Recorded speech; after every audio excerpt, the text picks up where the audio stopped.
کہ سال 2021 یکم جون جو ایک قیامت صغریٰ سے کم نہیں تھا، کہ جس دن میں امت کے دلوں کی دھڑکن باعمل عالم دین کہ جن پر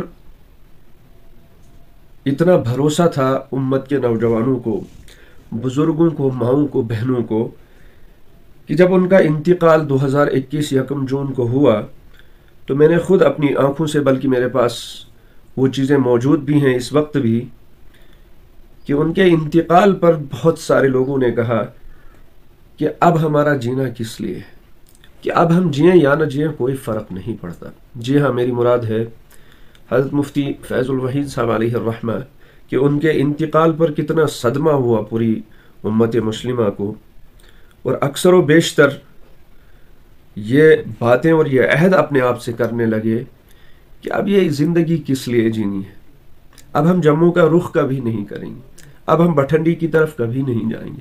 کیوں؟ یہ ایک بھروسہ تھا کہ وارث کی حیثیت سے باپ ہوتا ہے، ماں ہوتی ہے، لیکن وہ ایک خونی رشتہ ہے۔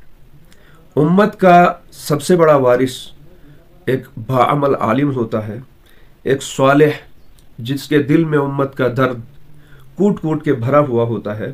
انہی شخصیات میں سے حضرت مفتی فیض الوحید صاحب علیہ الرحمہ تھے۔ اللہ پاک ان کی قبر کو نور سے بھر دے۔